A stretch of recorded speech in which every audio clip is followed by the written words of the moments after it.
Hello, and welcome to Khyber Shards, a 5th edition live play show set in the Eberron campaign world. It's Friday, and so we have a Khyber Shards Answers episode. As you can see, it's just me. During the holiday season, with lots of people traveling and having family gatherings and things like that, it's going to be pretty tricky to schedule the normal kind of KSA where we'd have the players along. So there may be some more solo episodes in the future until we get to the other side of the holiday season. But in the meantime, you've got me, and today we're talking a bit about combat encounters, running combat encounters on a live play like this, running combat encounters in general. We have some questions from our viewers, and I want to just use those to guide the conversation rather than following my own outline. So we're going to start with one that we got off of a YouTube comment from Caleb Earl that's not specifically about combat encounters, but it is about the campaign. Philip, are you using the Secrets of the Stormlords sidebar from City of Stormreach?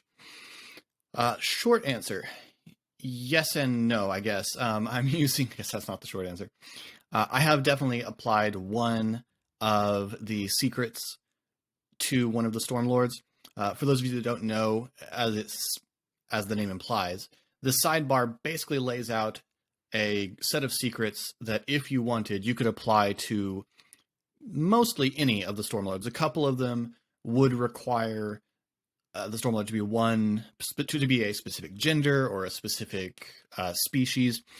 Although most of those could be easily reworked, you just have to do a little bit of fiddling. I have definitely applied one of the secrets. I have not firmly applied all of the secrets. When designing a campaign like this, I have a few things that I'm pushing. I have a few story aspects that I'm pushing through, and then I have a few story aspects that the player characters are pretty clearly pushing through.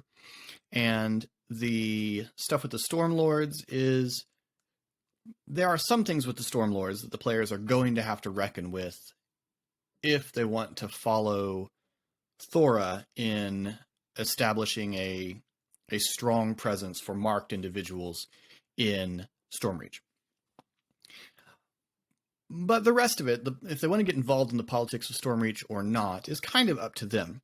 So depending on what threads about the Stormlords the players decide to follow will determine how firmly I need to flesh out each of the Stormlords. In a campaign like this, I don't usually have a big giant Bible of every major NPC with all of the things applied to them. When NPCs become important, I work out backstories for them. Tommel was honestly of fairly minor importance. I knew I wanted to introduce the Stormhammers, but the players really latched on to Tommel, understandably, and so I've fleshed him out quite a lot more. Likewise, Harish and Solarka, some of the other NPCs, as the players really grab onto them, I flesh them out. So if the players decide they want to engage with the politics of Stormreach and get involved with the Stormlords, I'll flesh the others out. I have definitely applied one of the secrets that probably will become important, well, unless things go in an entirely unexpected direction, which has happened many, many times in this campaign already. So who knows? Anyway, so yes, I am using it, but I haven't fully used it yet. So next question is from Laura. Laura asks, have you ever TPK'd? In the strictest sense of that term, no. I have never killed an entire party. I have defeated an entire party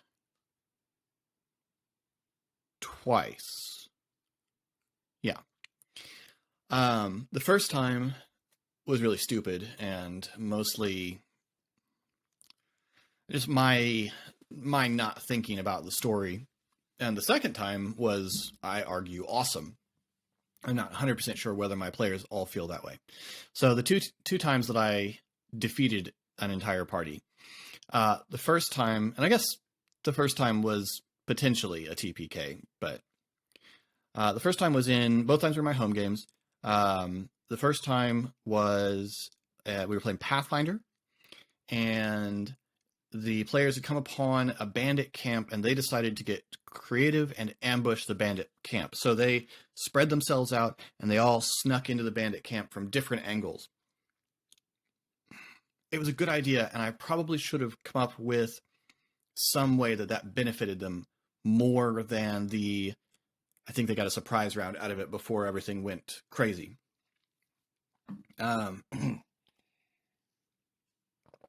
Sorry, a little itch in my throat today.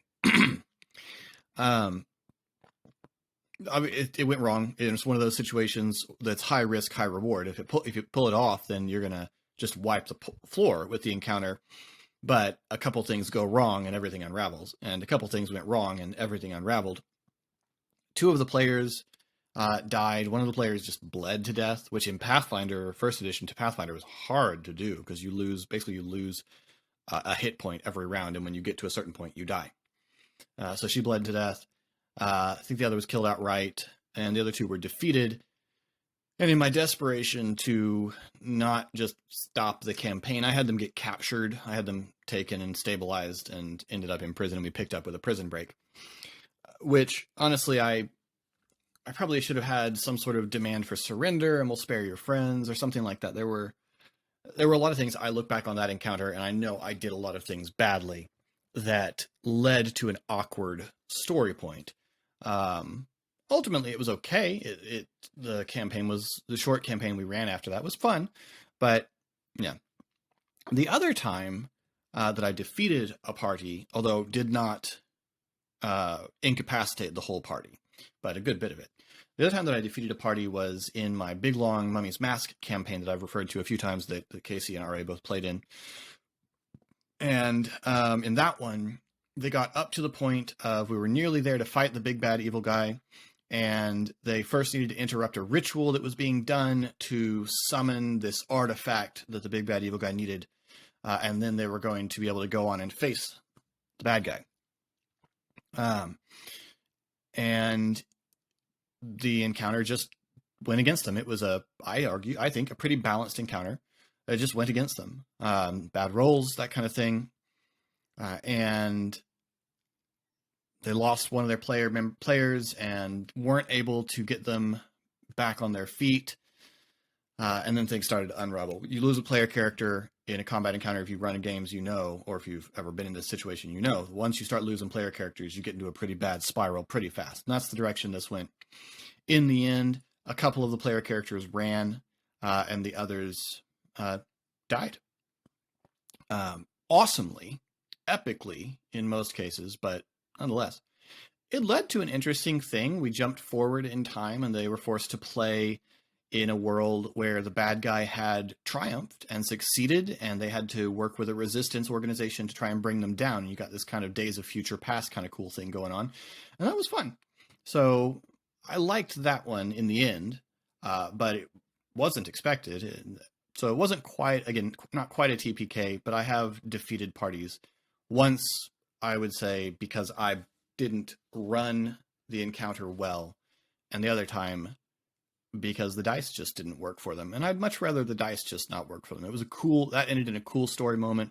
The one where I just didn't manage the encounter well just felt awkward. So defeating the party, whether by TPK or just defeating the party, can be narratively satisfying, but only if you do it in a well-designed encounter. If you've badly designed the encounter, or you've botched how you ran the encounter, then it can suck, and that one did. Speaking of encounter design, Darren asks, when you stat a combat encounter, such as the warehouse guards, do you look at the DMG's guidance for what's considered easy or easy/deadly, or do you just go with what makes sense in the story and let the PCs need to run away sometimes? I do a little of both. The warehouse encounter is an interesting scenario because What it really was 3 different encounters that I had statted out, and I did use the guidance in the DMG for that. There's actually, if you use D&D Beyond, there's a pretty handy encounter builder tool that manages a lot of that for you, which is pretty good. So there were actually 3 encounters in the warehouse. There was the half troll standing guard outside the hatch. There were the guards sitting in the yard, and then there were the guards on the inside.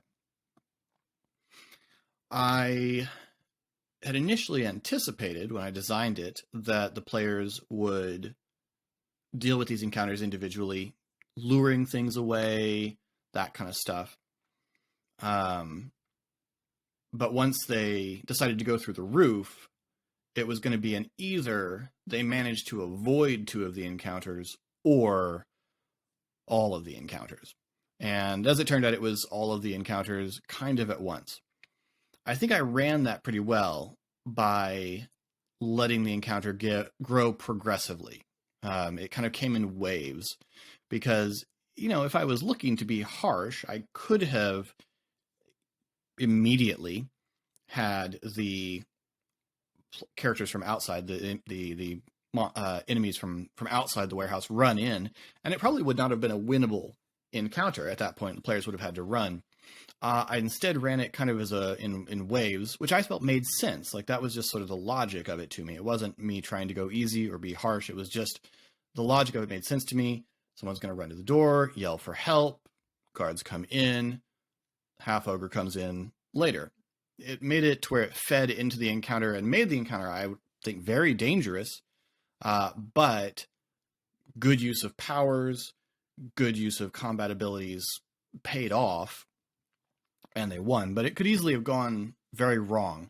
The bad guys had some very bad rolls. The players had some very good rolls.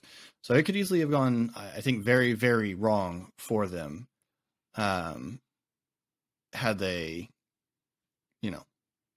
had the dice not been friendly, I think.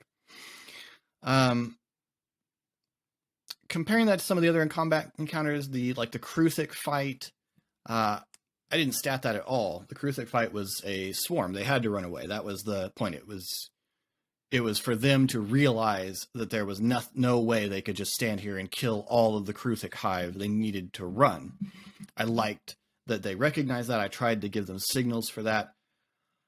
To be honest, I was a little nervous that they wouldn't, because sometimes players just won't. Sometimes players will get stubborn and fight, and I really didn't want to kill them all. I had a couple of ideas of what I might do if I defeated the party there.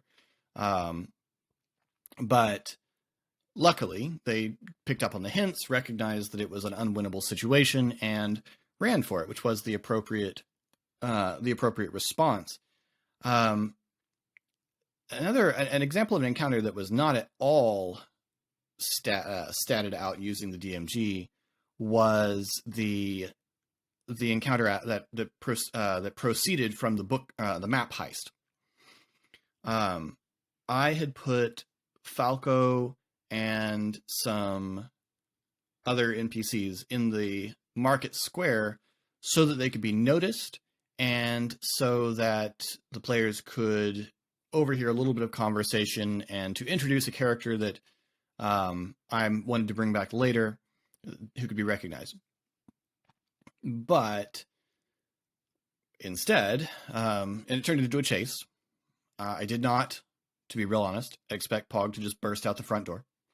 It turned into a chase, and then it turned into a combat encounter when Ari ran into the alley. It was briefly a combat encounter with Pog, but it turned into a real combat encounter with Ari ran into the alley.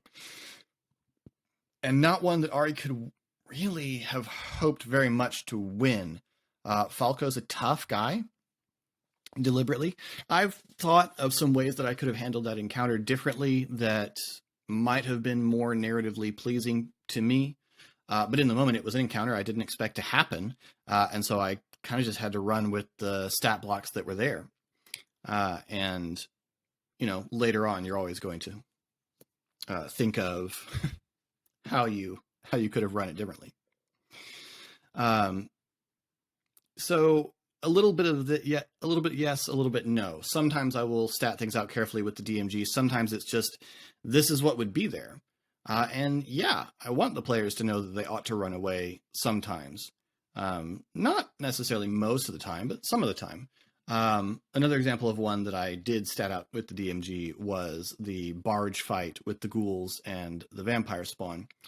That fight was actually pretty dangerous, but because the vampire spawn's main goal was to get away, that made it a little bit less dangerous. And they had the opportunity for getting the upper hand through the element of surprise, which they used pretty effectively. So that had the potential to be a really dangerous one, mostly because of the ghoul's paralytic effect. Luckily, no one fell victim. None of the player characters fell victim to that. I was pretty worried about that, to be honest. There was a real risk of it going real bad if the players had started falling to that. But Shade stayed mostly out of range of it. I think Esri got hit and passed his save. Pog was just massacring stuff. So there was a lot of bad rolls for the ghouls there. It worked out in their favor. Designing combat encounters for a live play like this is actually really tricky, and running them as well, because you've got to, in most cases, you want the combat to take place completely in an episode. You don't want a combat to spread over multiple episodes if you can avoid it. Sometimes you can't avoid it, but if you can avoid it, I don't. I say you. I don't want the encounter to spread over 2 episodes if it can be avoided. So you're thinking about speed and keeping it moving. And there's that. But also you're trying to be, the thing I found the hardest about running on a live play is keeping my voice descriptive and exciting and big and dramatic. Because a lot of times when I'm talking, I'm also looking at the stat blocks and trying to think about the next couple of moves and react to what the players are doing. And a lot of times I have noticed in watching that sometimes my voice is like, yeah. And so he takes a big hit and falls back and then jumps forward and swings. And my voice can kind of get flat when I'm doing that because I'm trying to pay attention to multiple things at once. And it's really, really hard. And I really admire DMs who play on podcasts and on live plays who can be animated and dramatic while running a combat encounter, because I would say it's pretty tricky. And that's something I want to get better at doing that I think I'm not doing a great job of right now. Because you've got to keep it upbeat because you have an audience, and while the players, they have a very real stake in the combat encounter. It's easy for them to feel immersed and engaged, but to get your audience immersed and engaged, you've got to use your voice. You've got to use your descriptiveness. And so me as a GM running this is a real balancing act, juggling act. You're trying to do a lot of things at the same time, which you always are as a GM, but it's one more thing because you're running for an audience. And so that's very, very different from running combat encounters at the table, or just, at the virtual table, if that's what your group does. When you're just running for a group, when you're running for an audience, there's a performative aspect to it that's tricky, to be honest. And you use things like music and that kind of thing, and that helps, but it's reliant on you. I initially, when we first started running this, thought no maps, just theater of the mind.